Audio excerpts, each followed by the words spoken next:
Welcome back to my YouTube channel. Today I am going to brief you about thyroid gland, its anatomy, its brief about its physiology and the clinical conditions. So we are going to continue this series till further videos, and I'll keep this video very short so that you can take a glimpse about the thyroid gland in a very short span of time. Hopefully you all are safe at your home places, and please wear mask, use sanitizers and keep your hands washing again and again. And thank you for subscribing more and more and commenting on my videos, and keep spreading it and liking it and subscribing it, and comment if you all want any topic to cover, or just as I have just seen few commented they all wanted me to give the videos in other languages also, so I'll provide that in future too. But if you all want any particular topic or any clinical condition or medical terms to get simplified, you can comment below and ask me to do. I'll give you that favor too. So talking about thyroid gland, first we'll go with the anatomy. Thyroid gland is basically placed on in front of trachea, below the cricoid cartilage that is present here in the neck, and it is butterfly in shape. It is looking like a butterfly having two lobes, that is right lobe and left lobe, connecting the two lobes with the help of isthmus. Sometimes there is a pyramidal lobe present which is projecting upwards also. Now, the diameter of thyroid gland is 5 centimeter, and the diameter of each lobe is 2.5 centimeter. Now, talking about the thickness of thyroid gland, it is 1.5 centimeter. Now, the thyroid gland is present anatomically. If we see the position, so it is present in between C5 to T1, and it is covered with two capsules, that is the true capsule and the false capsule. True capsule is helping the thyroid gland to reduce the amount of blood during any surgical condition, that is reducing the hemorrhage or bleeding from the in a condition where the neck has been opened and the thyroid gland has been surgically removed, or any other operation of the neck. And the false capsule is present along with the plexus. We all know that thyroid gland is an endocrine gland which is rich in blood vessels. There is a lot of blood vessel involvement present at the thyroid gland itself. Now, thyroid gland is getting two hormones basically, that is T3 and T4.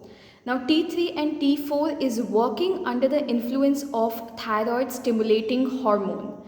As the name itself suggests that it is a stimulating hormone. So, TSH, that is thyroid stimulating hormone.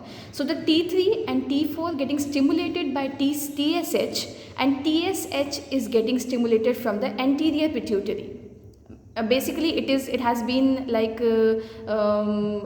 controlled by the hypothalamus itself. So the hypothalamus, anterior pituitary, thyroid stimulating hormone is released, and it is just triggering the T3 and T4 to release. So this is the normal physiology and normal anatomy of thyroid gland. Now there is a negative feedback also present, which will just give the TSH feedback, and the hypothalamus will be reacting accordingly.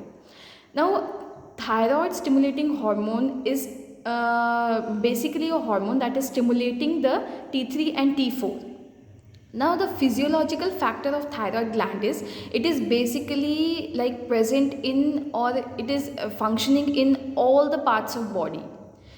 One more point is left, that is thyroid stimulating hormone is controlling the T3 T4, and the thyroid gland is larger in females than male, and it is also getting inflamed or getting enlarged during the menstruation and pregnancy period also. Now, physiologically, the thyroid hormones are regulating the heart rate. It is helping in the metabolism of calcium. It is helping in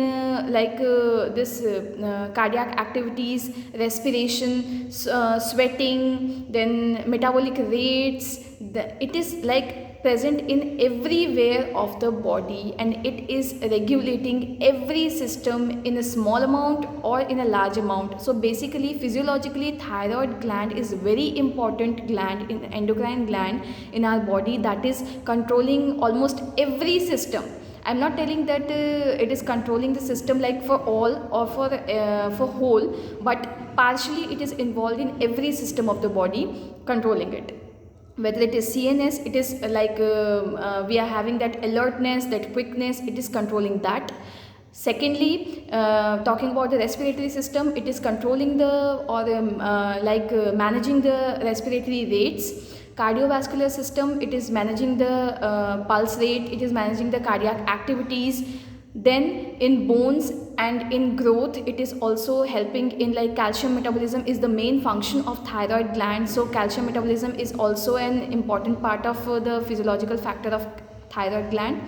Bone growth, bone formation, hair follicle formations, and under the gastrointestinal system, it is also helpful in metabolism, increasing the metabolism, balancing the metabolism, creating some mucus. Then talking about the other systems, it is partially or fully involved in every of the systems. So it is a glimpse that anatomically thyroid gland is like butterfly shape, and it is present in front of trachea, grasping the trachea in a manner that it is divided into two lobes, right lobe and left lobe, connecting it with isthmus. And it is like located in between C5 till T1, and physiologically it is affecting every part, every system of the body from like minimum to maximum. So this is all about anatomy and physiology. We'll talk about other systems in the next series. Thank you.